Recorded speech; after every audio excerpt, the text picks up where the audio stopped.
So John, in the last session, we started the in vivo exposure, and you've been doing your homework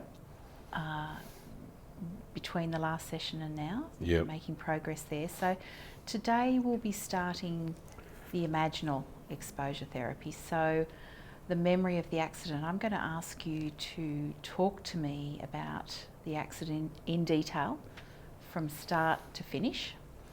And then when we get to the end, we'll go back to the beginning and go through it again. Okay. And we'll probably do that for 45 to 60 minutes. So that might involve 2 or 3 times through, depending on how we go. All right. Okay. And at the end of that process, we'll let the dust settle, and we'll stop, and we'll talk about how that's been for you. We'll talk about your thoughts or feelings about the accident, and then we'll finish off by talking about the homework and what it is that you'll be doing to keep the momentum up with the imaginal exposure between sessions. All right. That sound okay? Whatever we need to do. Yeah. Yep. Okay, terrific. So John, one of the things that we will be doing for homework involves listening to a recording of the session. So I asked you to bring your smartphone today. Can I ask you to turn it on so that we can record the session? Yep. Can do that.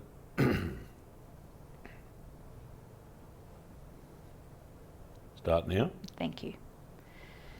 Now, John, when we constructed the hierarchy, you gave the memory of the accident a SUDS rating of 85 at the time. Can I just check now where you are with that? How would you rate the memory? Well, yeah. I mean, absolutely, and I'm feeling up pretty much up at the moment. Yeah. And that we're going to be talking about it. Yes. Yeah. Okay, so as we go through the memory, periodically I'll just pause and ask you to tell me what the SUDS rating is. Right.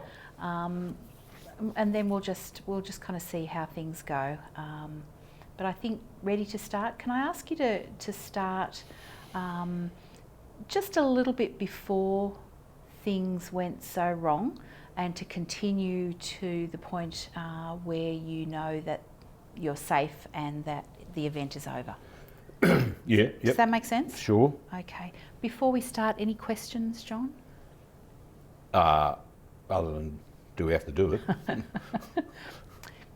Entirely up to you, John, but... No, we're here now. Yes, absolutely. Terrific. Want to be able to get life going again. Yeah, absolutely. Okay, John, so can you start at the place that it makes sense for you to start? Yeah, all right. Well, I guess the start of the day is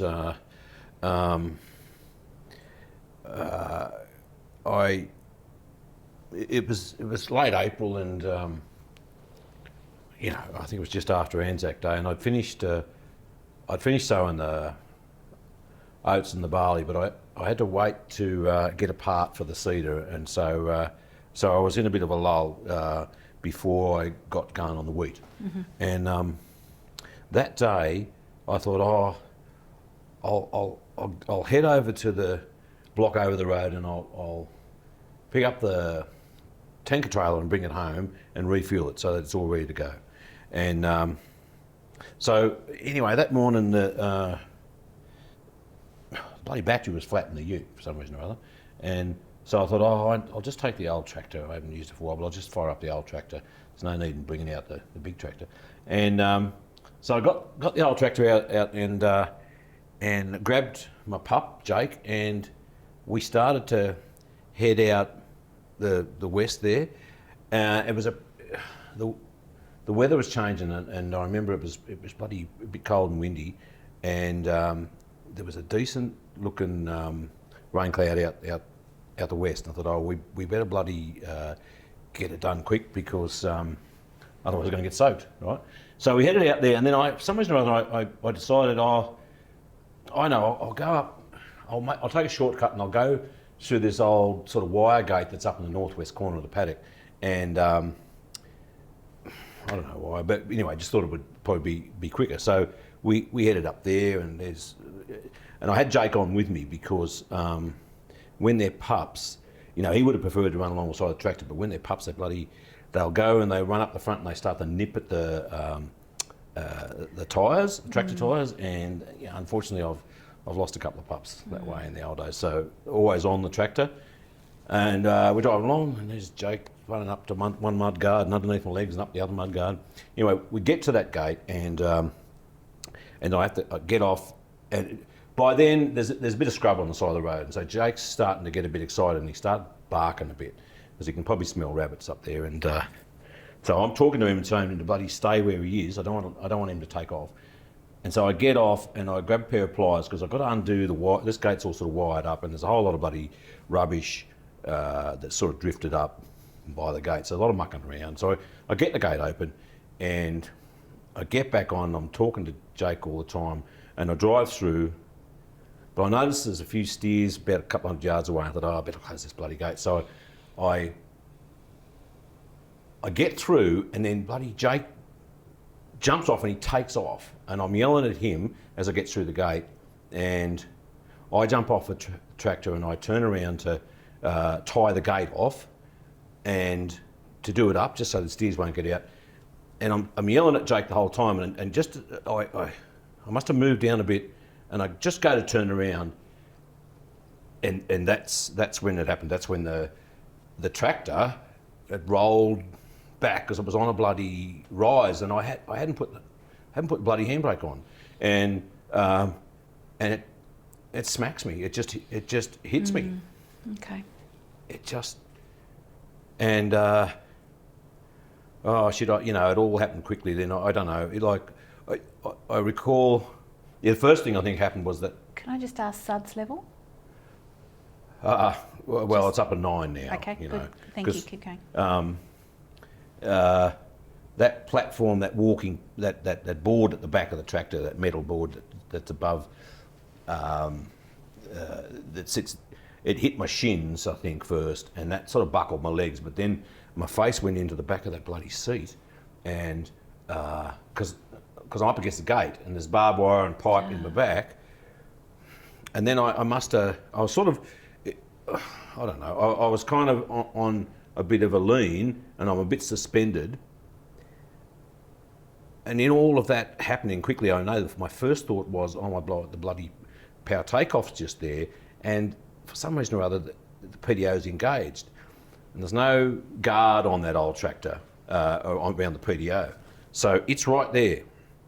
And, it's a cold day, and I've got all these clothes on, I've got a jumper, and then you've got a jacket over that, and so anything, the clothes get caught in that thing, you're buggered. So I'm stuck there, and I don't know, that's just, and I'm still yelling to Jake to get back, and John, number at SUDS level? Still about a 9 now. Mm-hmm. Okay. Thank you. And I'm just stuck there, and it's a little bit confusing from there, man. I think the doctor told me later that I'd probably had concussion from that hit in the head, but I do remember being aware enough that I had to keep myself off the PDO, and so I don't know how long that went on. It must have went on for, I don't know how long, but then eventually, the one good thing I'd bloody done that day in all my rushing, the one thing I had done was not put diesel in the tractor, and so eventually the bloody tractor stalls, runs out of fuel. So, well, that was a bloody relief, because I didn't have to worry about power takeoff anymore, but I was still stuck, and it was kind of eerily quiet. There was wind, but I was kind of protected from it because I was behind it, and I don't know what happened then either. It was probably another couple of hours before Clary, the mailman, turned up, and we had a bit of a conversation, and then he decided to get Ross from next door, and Ross came over, and then they got me out of there. And I remember being concerned to make sure that they put the handbrake on the bloody tractor, because if they opened the gate, the tractor could still roll over the bloody top of me. And anyway, they got me out, and I said, "Oh, thanks, fellas, I'll be right." And they said, "Oh, well, no, I think you need to go to hospital." And I said, "No, I'll be good." And they said, "No, we already called the ambulance." And so I went to hospital. Okay. Well done. Yeah. Okay. John, well done. I'm going to ask you to go back to the beginning. Oh, right. Yeah. Now, John, I noticed that you were quite sped up as you Yeah. spoke. Okay. Yeah. All right. Yeah. So I'm going to ask you just to kind of slow it down a little bit, Right. and any kind of detail that you can think of, I'd like you to tell me about. Just kind of slow it down. You know, there were sections there that you kind of went through quite quickly, almost jumped over. I'm not sure if that was because you can't really remember or you were just kind of skipping over some bits there. But either way, if you can just slow it down a little bit and just recount as many details as you can. If it's in your mind, even if it sounds a bit strange, just say it. All right. Okay? All right. Okay. So you want me to start again now? And what's the suds at the moment, John? Well, because we're out of it, they've come back a bit Yeah. to, they're still 7.5 now. Yeah. Okay. Oh, that's the first time I've been through it, you know.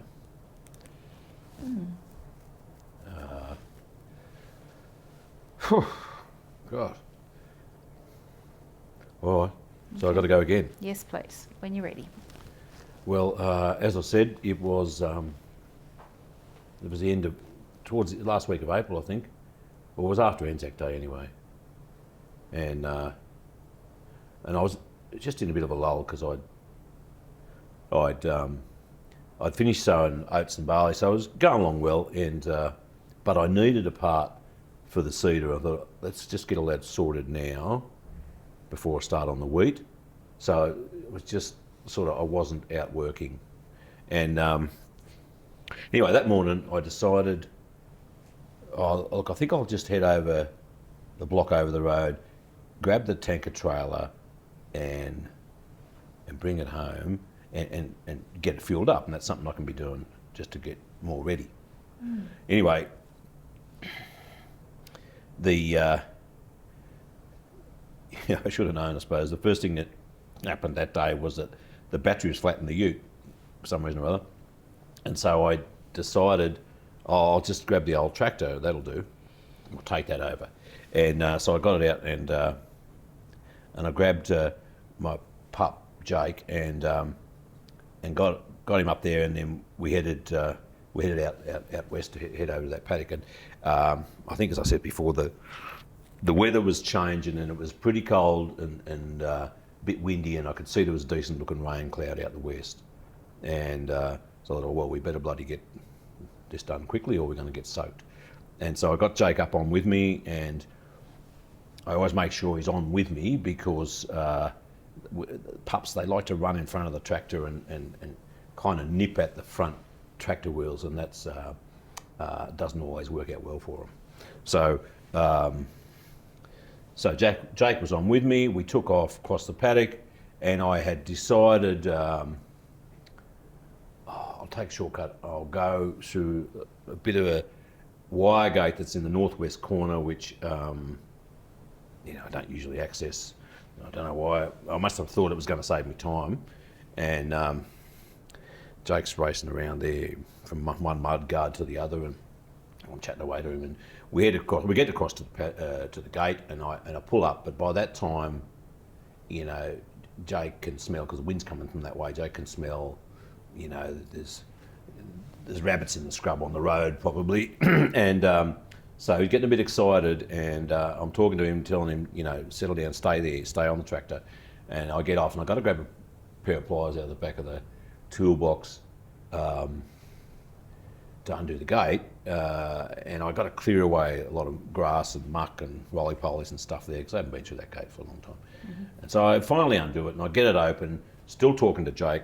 I get back on, we head through the gate, and I remember thinking, oh, I'm going to have to close it because there's a few steers back over there. And anyway, we get through the gate and Jake just bloody all of a sudden bolts and he heads off into the scrub. And I'm yelling at him to come back. And so as I pull through, he does that, and I jump off to do the gate up in case those steers get out. And I'm wiring it off and everything, tying it off. I didn't need to do all that, but I did that. And I'm still yelling at Jake, moving back towards that south part of the gate or something. And I turn around, and there's the bloody tractor right on me. Suds at the moment, John? Well, they're up. That's that moment, you know. They're I don't know, whatever's. You know, they're 9 still. They're 9. And as I said, that kind of stepping board on the back of the tractor, you know, it's metal, it sits above the tow bar. It hit me in the shins, and I think I buckled a bit. But at the same time, then I sort of went forward a bit, I think, because and I hit the side of my head on the back of the metal seat, and I'm trapped against the gate, but I'm suspended a bit, and I'm a little bit on the side, so it's a bloody awful position to be in, and because the tractor, it was on a rise. I pulled up on a rise, and I'd run back, and I hadn't put the handbrake on. Now there are times when you'll do stuff like that where because they've got a hand clutch on those old tractors. You know, you'll let it kind of taxi a bit as you jump off and you go and do something, and you just get back on. It's not safe, but it usually works. And but this time, because it was on a bloody rise, so it had been rolling back while I was mucking around with the gate and worrying about Jake. So yeah, it just bloody whacked me in 2 or 3 places at once, and that would have been bad enough, except I then realised that the power takeoff was engaged, and it's right here, and I've got all these winter clothes on, and if it grabbed me, I've got no way of stopping it from just ripping stuff out of me, you know. And oh no, so the next period of time, I'm just there, keeping myself, actively having to keep myself off the power takeoff. But I'd had a hit in the head, and so I was probably going in and out a little bit. And I don't know how long that period lasted. I'm still sort of yelling at Jake. Anyway, eventually, I don't know how long, but eventually, tractor ran out of fuel because I hadn't put any in it. And Jake eventually came back, actually, and I remember having some half-baked idea that Jake could do a bit of a lassie job and go and get help. Fat lot of good that would do. It's a nice dog, but dumb as dog shit, you know. Anyway, so then once the tractors, because when the tractors go, and there's not just the sound, the sound of that chugging away, but there's the vibration because I'm hard up against it. So when it stopped, there was a relief, and it was kind of eerily quiet, except for a bit of wind through the trees there. Now I reckon I must have dozed off at one stage, because I remember one stage thinking that I felt the gate move a bit, and I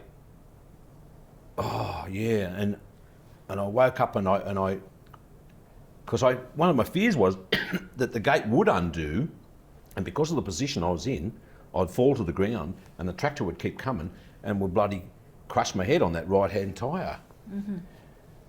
What's the suds? As you Oh, remember yeah, that? they go up there. I remember that moment now when I kind of woke and suds are back up to 8.5 there now. Or 9. Anyway, I realised it mightn't have even been, the gate may not have moved, but I sort of thought it did. Anyway, eventually old Clary comes along. Now that must have been, we went out about 9 o'clock and Clary doesn't do his run till about 1, so bloody hell, it must have been a long time. He came along and he comes over and, actually I called out to him because I thought he could just come put the mail in the mailbox, come up and turn around and go back and not notice anything. So I called out and he came over and he said, I said, what are you doing there? I said, I'm bloody stuck, Larry. He said, it doesn't look good. So anyway, he decided he better go and get Ross, the neighbour. Yeah. And he got Ross, and that was better because, Ross is a farmer too, and he would kind of just, not that Clary wouldn't know what to do, but it was going to be a bit tricky just getting me out of there safely, I thought, because I just felt really bloody helpless, And and I remember saying, and then I remember worrying about, because I was sort of in their hands. I remember relief that they were there, but, a bit bloody embarrassed that the next door neighbour who didn't mind frequenting the pub and the newsagent who, whose shop is at the centre of a town that everyone comes through, so the whole bloody town's going to know sooner or later.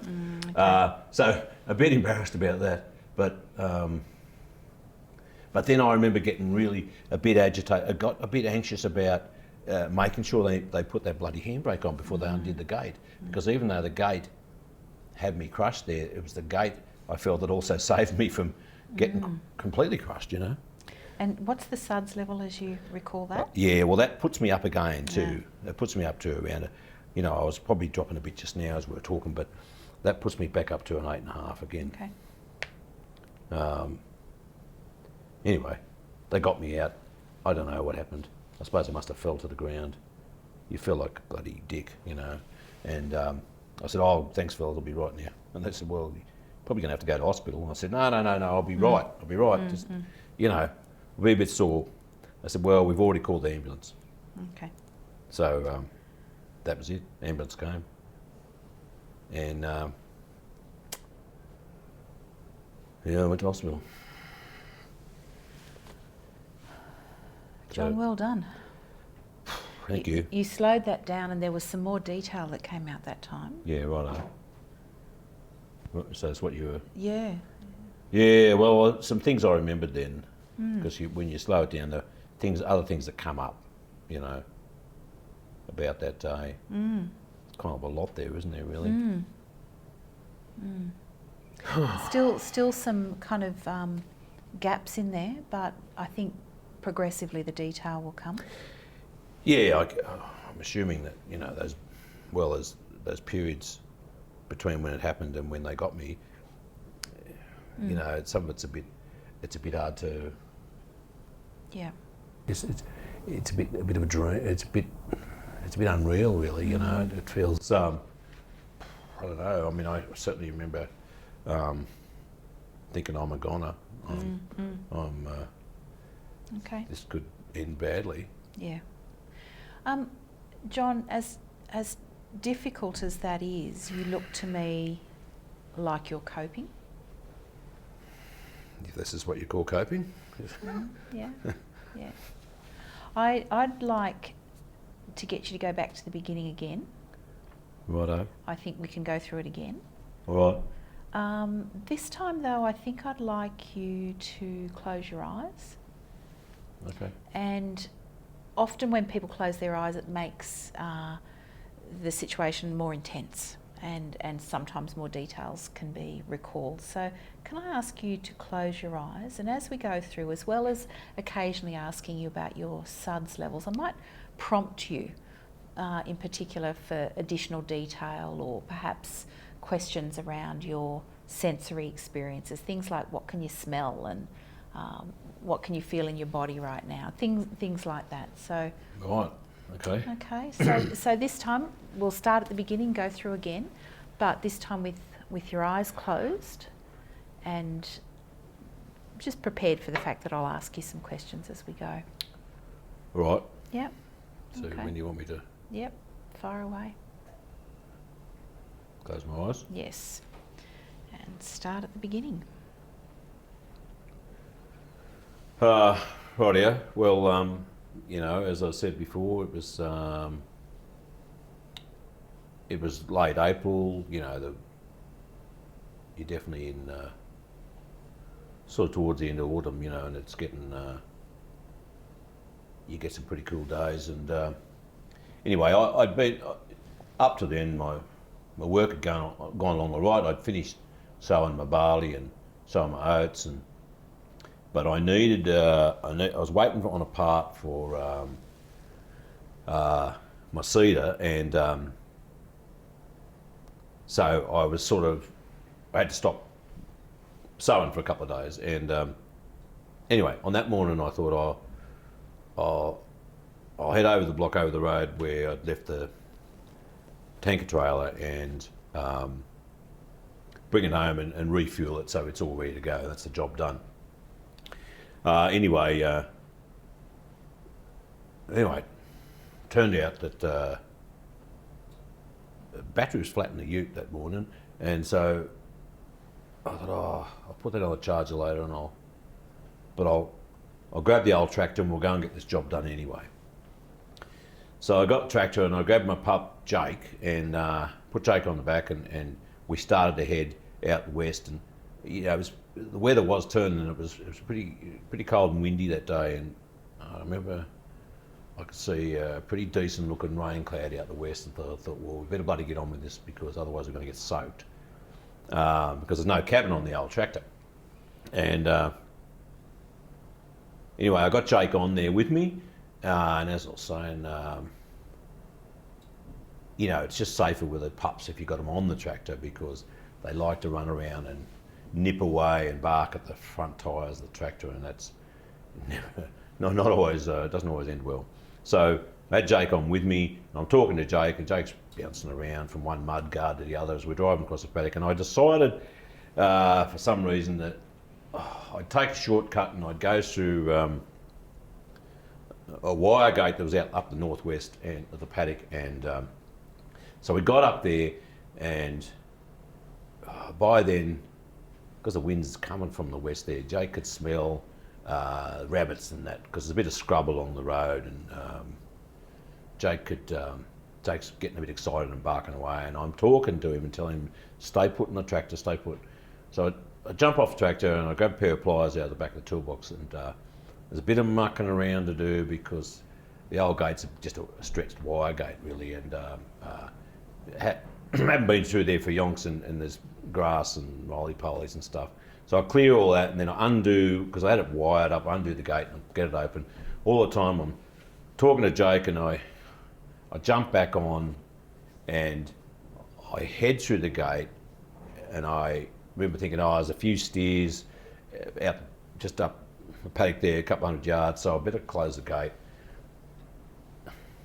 So I get through, but just as I get through, Jake bloody jumps off, he bolts and heads off into the scrub, and I'm yelling at him. So as I pull through, I jump off then to get the gate and to quickly do it up, and I'm tying it off again, and I'm all the time yelling at Jake. And I think I must have moved back a bit towards the south there, where I think Jake had taken off. And I turn around, and the bloody tractor was on me. And I'm sandwiched between the tractor and the gate. And I'm kind of suspended a bit, and then back against the gate, head's up there near the seat, shins are hurting like buggery, and this bloody power takeoffs running, and I've got all these wintry clothes on, this jumper and stuff, and too many times blokes have come to a bad end getting caught up in power takeoffs, and so I don't know how long that went on. I'm just stuck there, and I'm right up next to the tractor, and so it's bloody noisy, and it's vibrating too. The old girl's vibrating away. John, what's the suds level? 8.5. It's vibrating away. Yeah. And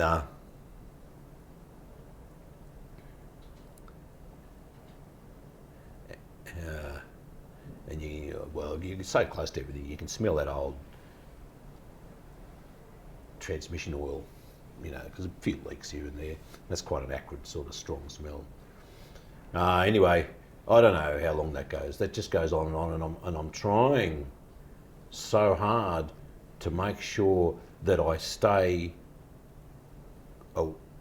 conscious and awake, because I can't afford to relax because of that power takeoff. I can't afford to, and yet I'm starting to get a bit tired, because as time went on, you start to get a bit sore. Anyway. Can you feel that in your body now? Yeah, it's just that, you're actually trying to brace yourself against, away, to stay away from this, but I'm getting really sore in the extremities, and I'm probably getting cold. I am getting cold in the extremities, Anyway, eventually, about the only good thing I did that day was I didn't put bloody fuel in the tractor. So it ran out. Ran out of bloody fuel. How lucky was that? Anyway, so I could relax a bit then. I could relax a bit because all of a sudden there's no noise, there's no power takeoff, there's no vibration. But I'm still stuck there. And the bloody old man voices in my head. God, he'd turn in his grave. Remember how bloody stupid I could be, Bloody stupid. And but I'm just there by myself, and Where's Jake, John? well, Jake eventually comes back, and Jake's just sitting there. And I did have this half-baked idea that Jake could, tell Jake, go and get help, Jake. Yeah, right. That'll work. But I'm there, and I'm just stuck. I'm out in the middle of bloody nowhere, because I'm right up the top of this road. No one comes past there much. And I'm thinking, this could be it. And I remember thinking, there was just a moment there where I remember thinking, I want my mum now. I'm in my bloody 60s and I want my mum now. Anyway, look, eventually, oh no, that's right, yeah. I must have dozed off, because I didn't have to work hard against that bloody thing. I must have dozed off, and then I came to with a bloody start, because I thought that the gate had moved a bit. And I remember thinking, oh my God, the gate's going to open and I'm going to fall down this way and the bloody tractor's going to crush me. Oh, geez, yeah. John, suds level right now? Yeah, they go right up a bit again. They're like a 8.5 or 9. Just that all of a sudden, because you just wake out of nowhere, and God. And then I realised, no, I'm still stuck fast. I remember thinking, oh, that's good, I'm safe now. And then realising, well, I'm bloody not, because what if no one ever comes? Anyway, eventually, Clary, the mailman, does come along in his ute, and he's doing his mail run, and lucky it was a day. He comes past 3 times a week. lucky it was that day. Anyway, Clary comes over and we have a bit of a chat, and he says, "Oh, I better get Ross." I said, "Yeah, good idea, Clary." So he goes back to his ute and he calls up Ross on the radio, on the UHF, and I don't know, however long after, Ross comes down, and then, you know, so I'm relieved that they're there, but I still feel like a complete bloody idiot, you know, to have them stand there going, gee. Anyway, I think Ross might have even made a joke, said, "Oh, you got a light, John." Anyway, I remember getting really concerned, saying to Ross, "Make sure that handbrake's on. Make sure the handbrake's on." And because I didn't need to tell him that, he knew that already. They did that. They finally got the gate undone and got me away. And I, you know, was feeling pretty embarrassed and said, "Look, thanks very much, fellas. I really appreciate it. And I'll be all right." And they said, "No, I think you should go to hospital." And I said, no, I don't need hospital. And they said, "Well, we've already called the ambulance." I said, "Oh, all right, well, I suppose they're on their way." So I suppose I just went with it, you know. They couldn't get any worse. Okay. Okay. Open your eyes, John. Well done. Thank you. John, I think just looking at the time, I think that's probably enough for today. Oh, that's a really good start. So, what are your thoughts about that? How was that for you? Oh, God. Well, I was back there, you know.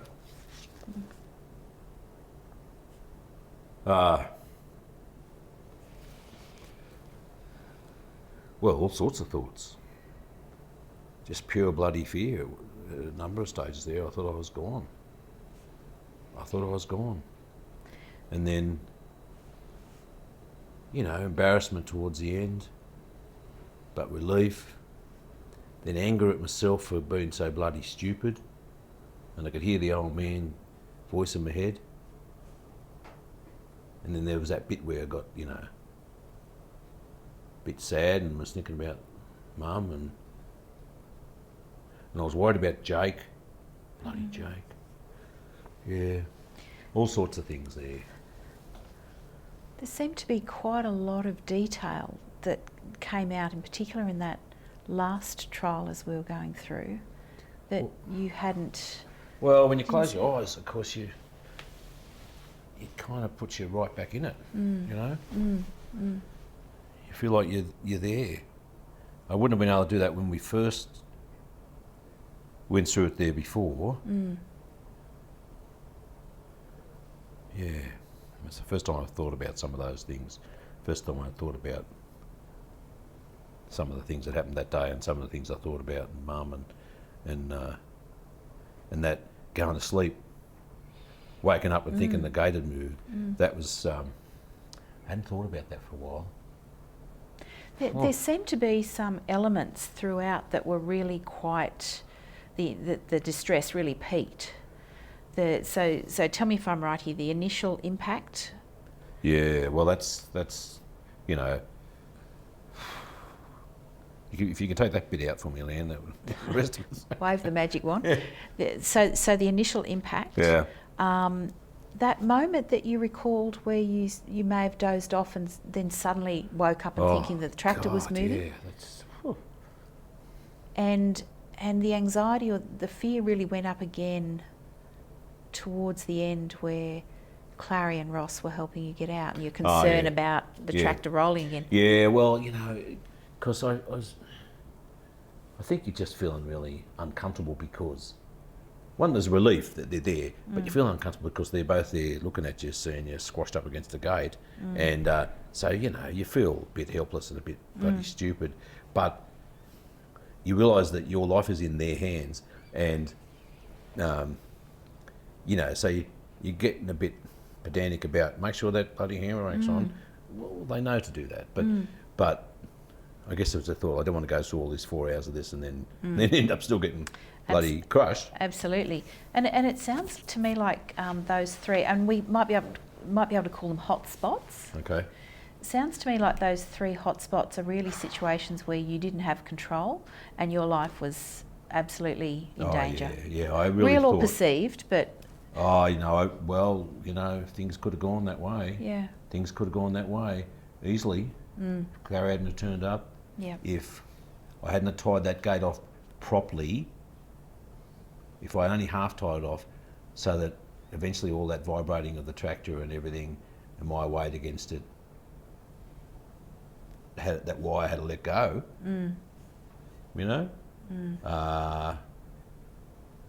When the tractor hit me, well, it could have hit me differently too.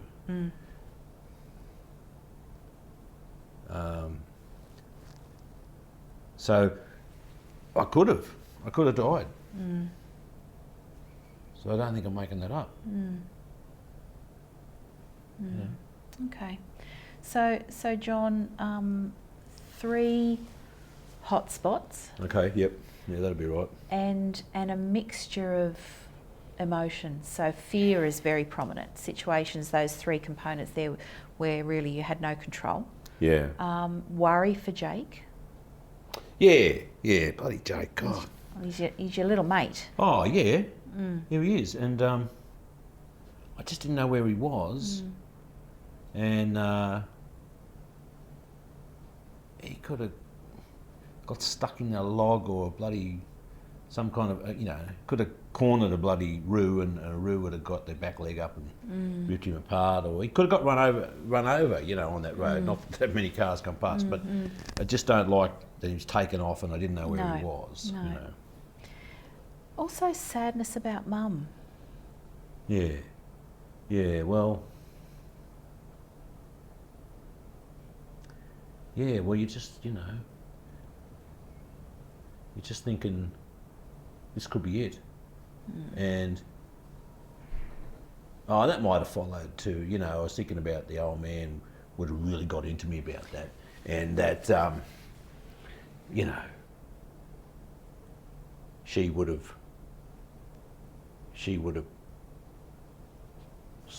protected me a bit from his. He was a tough old bugger. Okay. Yeah. And she would have understood Yeah. how I was feeling just being stuck there. Yeah. You know. Yeah. And I guess that then leads into a little bit of that embarrassment and self-recrimination. Yeah. Well, look, you know, I've been on the bloody safety committees, you know, and I'm Okay. always the one who's talking about safety Yeah. for the young blokes and make sure Yeah. you do this and make sure you do that. Yep. And here I am, caught, being careless, rushing, bloody rushing, you know. And it's one of those things, Leanne, it's a bit like, you know how often accidents happen when people are almost home, or, you know, it's also When the guard is dropped just a yeah, little bit. well, it's yeah. the same when you have a day off, or like it's sort of a day off because I'm not doing all my normal work, but you decide on impulse, oh, I'll go and do this. Yeah.